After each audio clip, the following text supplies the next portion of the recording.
Amaravati outer ring road ప్రాజెక్టుకు ముందడుగు పడింది. రాష్ట్ర ప్రభుత్వ ప్రతిపాదనకు కేంద్ర రవాణా శాఖ ఆమోద ముద్ర వేసింది.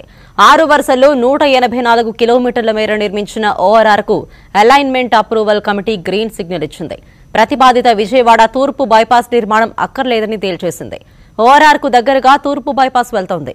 దీంతో తూర్పు బైపాస్ నిర్మాణం అవసరం లేదని అలైన్మెంట్ అప్రూవల్ కమిటీ అభిప్రాయపడింది.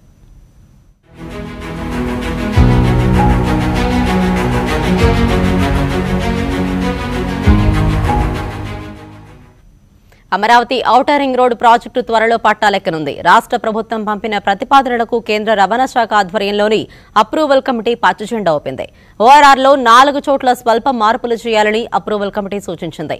ఇటీవల ఎన్హెచ్ఏఐ అధికారులు అలైన్మెంట్ ను డ్రోన్ సర్వే ద్వారా పరిశీలించగా 2 చోట్ల చేపల చెరువులు, ఓ ప్రాంతంలో గోదాంలు, మరో చోట ఇటుకలతో నిర్మాణం ఉన్నట్టు గుర్తించారు. ఇలాంటి చోట్ల అలైన్మెంట్ లో స్వల్ప మార్పులు చేయాలని కమిటీ సూచించింది. తొలుత ఓఆర్ఆర్ నిర్మాణాన్ని 150 మీటర్ల వెడల్పుతో భూసేకరణ చేయాలని రాష్ట్ర ప్రభుత్వం ప్రతిపాదించింది. భవిష్యత్తులో ఓఆర్ఆర్ వెంబడి రైల్వే లైన్ నిర్మాణానికి భూమి అవసరమని పేర్కొంది. 6 వరుసల రహదారికి 70 మీటర్ల వెడల్పుతో భూసేకరణ సరిపోతుందని, భవిష్యత్తులో 8 వరుసల విస్తరణకు వీలుంటుందని కమిటీ తెలిపింది. జాతీయ రహదారుల చట్టం 1956 ప్రకారం భూసేకరణ చేయనున్నందున ఇతర అవసరాలకు ఆ భూమిని వినియోగించకూడదని పేర్కొంది. రాష్ట్ర ప్రభుత్వం రైల్వే శాఖతో సంప్రదించి అదనపు భూసేకరణపై దృష్టి పెట్టొచ్చని సూచించింది.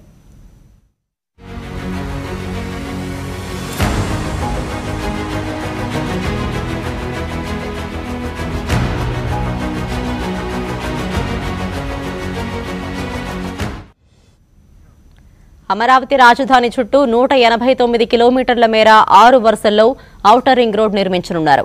సివిల్ వర్క్స్, భూసేకరణ వ్యయం కలిపి 16,310 కోట్లు ఖర్చవుతుందని అంచనా వేశారు. నిర్మాణంలో వినియోగించే సిమెంట్, స్టీల్, బిటుమెన్ కు రాష్ట్ర జీఎస్టీ మినహాయింపు, కంకర గ్రావెల్ కు సీనరేజ్ ఫీజు మినహాయింపు ఇస్తామని సీఎం చంద్రబాబు హామీ ఇచ్చారు. దీంతో వ్యయం 1156 కోట్ల మేర తగ్గుతుంది. దీంతో చివరకు 15,154 కోట్లు కేంద్రం వెచ్చించాల్సి ఉంటుంది. విజయవాడకు తూర్పు వైపు ప్రతిపాదించిన 4 వరుసల బైపాస్ అక్కర్లేదని అప్రూవల్ కమిటీ తెలిపింది. ఇప్పటికే ఓఆర్ఆర్ నిర్మాణ ప్రతిపాదన ఉండడంతో దానికి సమాంతరంగా ఉండే తూర్పు బైపాస్ నిర్మించాల్సిన పని లేదంది. రెండింటికి మధ్య ఎక్కువ దూరం లేదని తెలిపింది. అయితే చెన్నై కోల్కతా హైవేలో కాజా వద్ద పూర్తయ్యే విజయవాడ పశ్చిమ బైపాస్ ను ఓఆర్ఆర్ తో అనుసంధానం చేయాలని సూచించింది. కాచాకూడలి వద్ద ఫ్లవర్ లీఫ్ ఇంటర్చేంజ్ ను నిర్మించాలని సూచన చేశారు. ఓఆర్ఆర్ అలైన్మెంట్ కు 500 మీటర్ల పరిధిలో భూ వినియోగ మార్పిడి, భూముల క్రయ విక్రయాలను స్తంభింపచేయాలని కమిటీ రాష్ట్ర ప్రభుత్వాన్ని కోరింది. లేకపోతే భూసేకరణ వ్యయం పెరిగిపోయే అవకాశం ఉందని పేర్కొంది. ఓఆర్ఆర్ కు ఇరువైపులా సర్వీస్ రోడ్లు నిర్మించాలని రాష్ట్ర ప్రభుత్వం ప్రతిపాదించగా దీనిపైన అలైన్మెంట్ అప్రూవల్ కమిటీలో చర్చించారు.